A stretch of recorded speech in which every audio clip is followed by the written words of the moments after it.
S'il existait quelque chose qu'il pouvait faire qui pourrait ouvrir la porte vers un univers parallèle, Il est difficile de concevoir qu'il existe quelque chose de plus grand que tout. Tout a commencé par une déclaration effrayante faite par un adolescent de 13 ans. Le CERN a ouvert un portail. Il ne s'agissait pas d'un enfant qui jouait à faire semblant.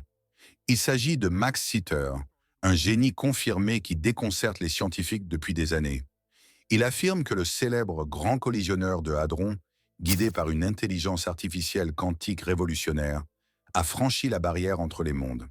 Les implications sont stupéfiantes et l'histoire devient encore plus étrange à partir de là. Lorsque Joe Rogan a publié cette information sur sa plateforme très populaire, cette affirmation farfelue est devenue une possibilité terrifiante. Ce que beaucoup ont négligé, c'est ce que ce portail signifie réellement pour nous. Le garçon qui en a trop vu. Vous voyez, la plupart des enfants de son âge s'inquiètent de leurs devoirs ou des jeux vidéo. Mais Max Sedarov n'est pas comme la plupart des enfants. À l'âge de 7 ans, il corrigeait déjà les professeurs de physique de l'université. À 10 ans, il aurait construit un réacteur à fusion nucléaire fonctionnel dans le garage de sa famille, à l'aide de pièces achetées en ligne. Nous parlons ici d'un QI estimé à plus de 200, un niveau qui fait passer des génies comme Stephen Hawking pour des élèves moyens. Pendant des années, la communauté scientifique a observé Max en se demandant ce qu'il ferait ensuite. Personne, absolument personne ne s'attendait à cela. Dans un geste qui a provoqué une onde de choc sur Internet, Max a publié un article. Il ne s'agissait pas d'un projet scolaire.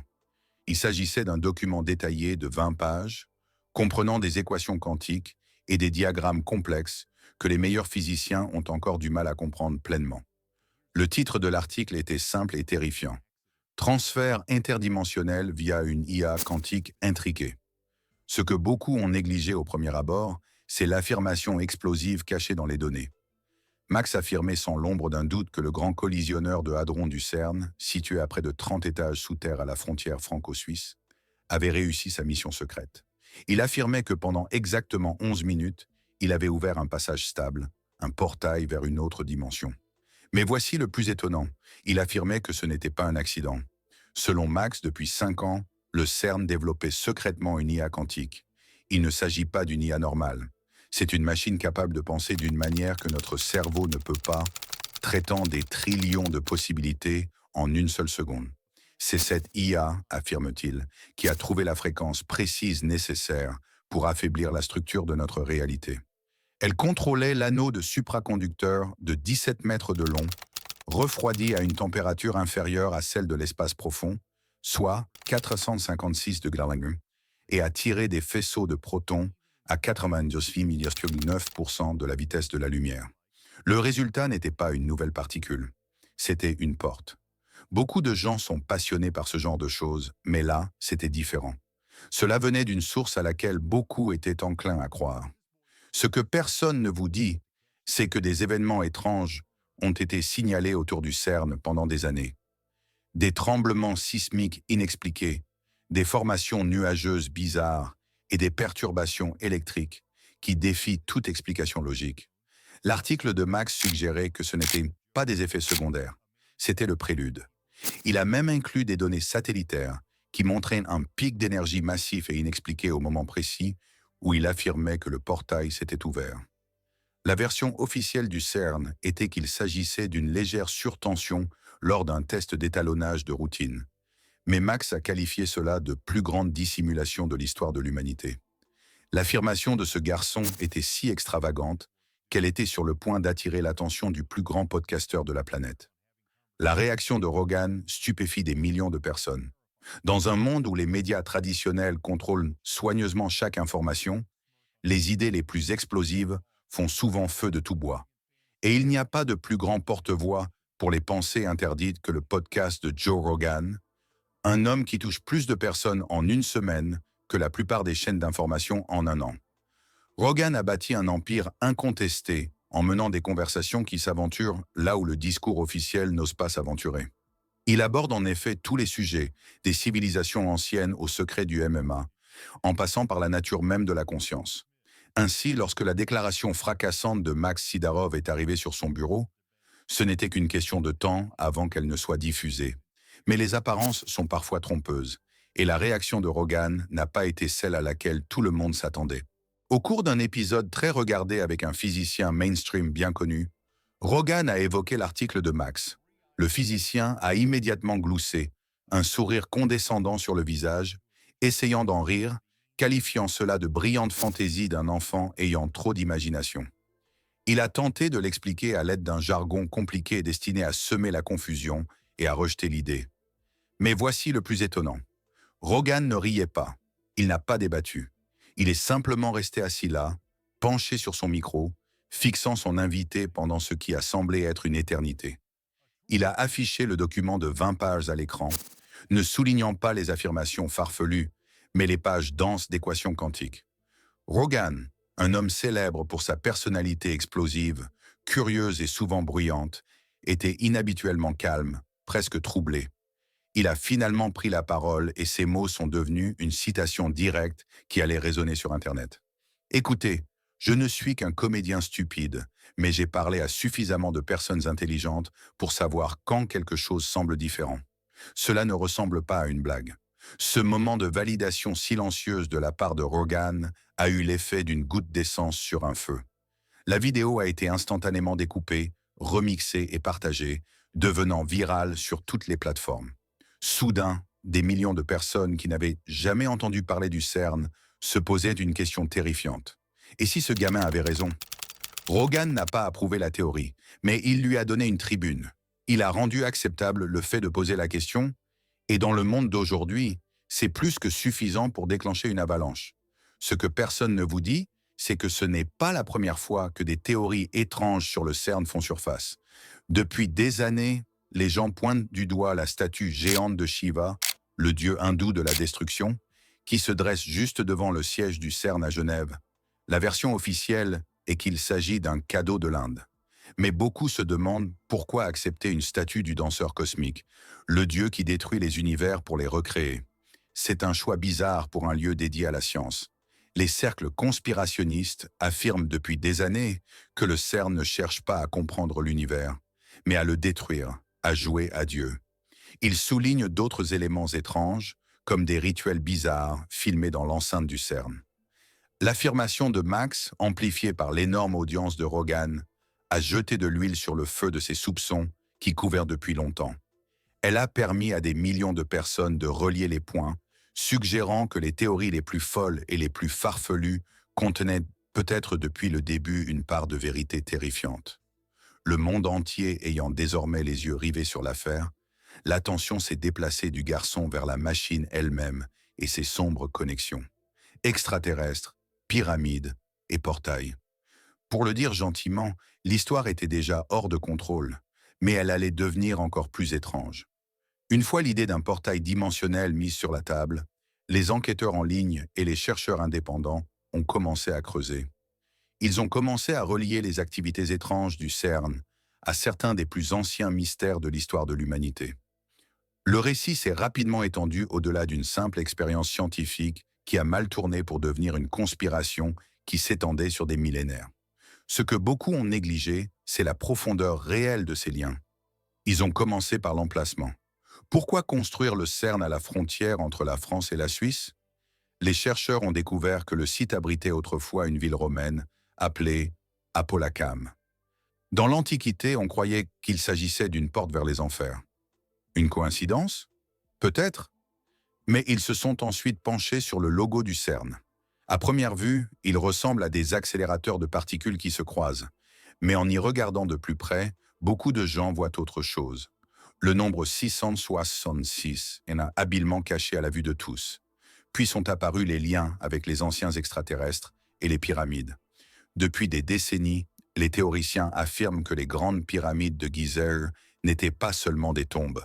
Il s'agissait d'énormes machines à énergie construites dans un but que nous avons complètement méconnu.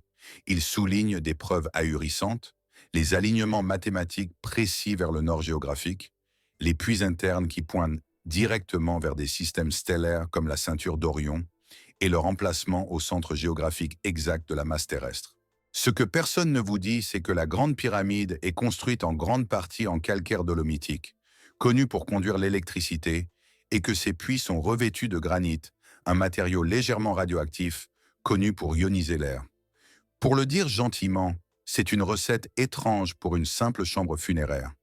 La théorie suggère qu'une civilisation ancienne avancée, peut-être avec l'aide de visiteurs extraterrestres, a utilisé ces structures pour quelque chose d'incroyable. Ils ne se contentaient pas d'empiler des pierres. Ils construisaient une cavité résonante, une machine conçue pour exploiter les champs d'énergie naturels de la Terre. Dans quel but? Peut-être pour ouvrir leur propre portail. Ils ont comparé l'immense puissance concentrée nécessaire à un tel exploit à la puissance générée par le grand collisionneur de hadrons de 17 mètres de long. Nos ancêtres essayaient-ils de faire exactement la même chose que le CERN, mais avec de la pierre et du son au lieu de supraconducteurs et d'aimants? C'est là que l'histoire devient vraiment étrange. Les gens ont commencé à souligner les similitudes inquiétantes entre les textes anciens et les hiéroglyphes du monde entier. Soudain, les représentations de Dieu descendant du ciel et de chars enflammés ne semblaient plus être des mythes. Elles ressemblaient plutôt à des témoignages oculaires d'une technologie avancée. Le monde souterrain des légendes anciennes était-il simplement un autre mot pour désigner un univers parallèle? Les dieux qui descendèrent du ciel pour transmettre à l'humanité leurs connaissances en matière d'agriculture et d'astronomie étaient-ils simplement des voyageurs interdimensionnels? Les textes sumériens parlent des Anunnaki venus du ciel. Les textes indiens anciens décrivent avec des détails étonnants des machines volantes appelées Vimanas.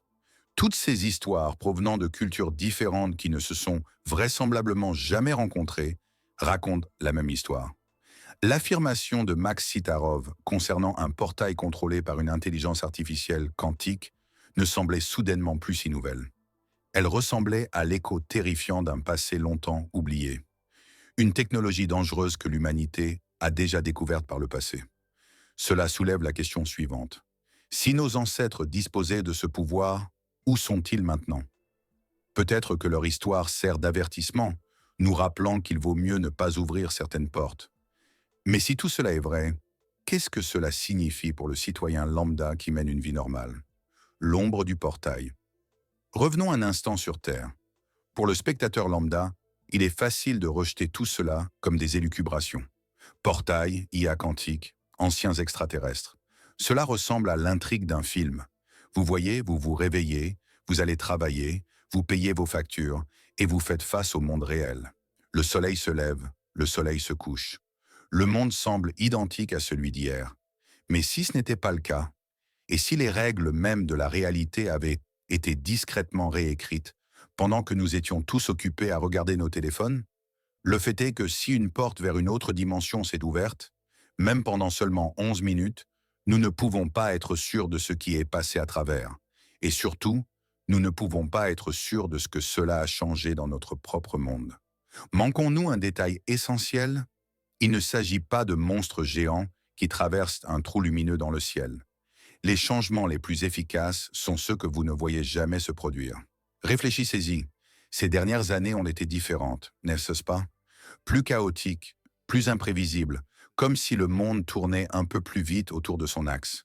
Beaucoup de gens parlent de l'effet Mandela, qui consiste en ce qu'un grand nombre de personnes partagent le même faux souvenir d'événements historiques. Les gens jurent se souvenir que Nelson Mandela est décédé en prison dans les années 1980.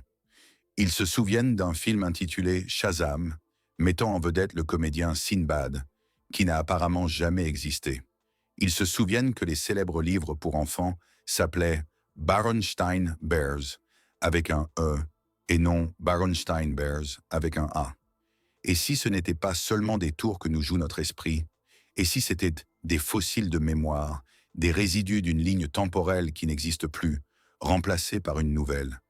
Et si notre univers avait été greffé sur un autre légèrement différent, comme le suggèrent certaines théories liées à l'article de Max? C'est une pensée effrayante. Pensez à votre propre vie. Avez-vous déjà éprouvé un puissant sentiment de déjà-vu? Cette impression inébranlable d'avoir déjà vécu un moment ou d'avoir vu du coin de l'œil quelque chose qui n'aurait pas dû être là? Nous appelons cela des glitches dans la matrice. Un terme amusant pour une expérience profondément troublante. Mais si ce n'était pas des glitches, et si c'était des coutures? Les endroits où l'ancienne réalité et la nouvelle ne se sont pas parfaitement assemblés. Le plus terrifiant, c'est que si quelqu'un avait le pouvoir de modifier la réalité, il aurait également le pouvoir de modifier les preuves. Tous les livres, tous les enregistrements numériques, toute l'histoire changerait instantanément. La seule chose qui resterait serait les souvenirs erronés et tenaces des êtres humains.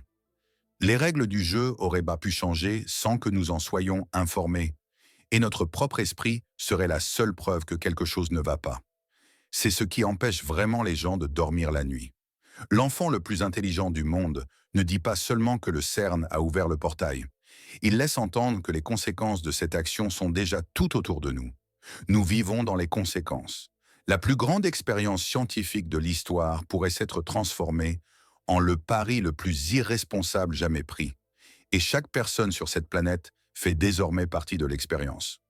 Que cela nous plaise ou non, la structure de la réalité n'est pas aussi stable que nous le pensions. Et un jeune génie nous dit que quelqu'un y a déjà ouvert une brèche. Alors, qu'en pensez-vous? S'agit-il d'une vaste opération de dissimulation ou du fantasme d'un enfant brillant? Aimez et abonnez-vous, car le mystère est loin d'être résolu. Sommes-nous seuls dans l'univers ou simplement dans cette dimension?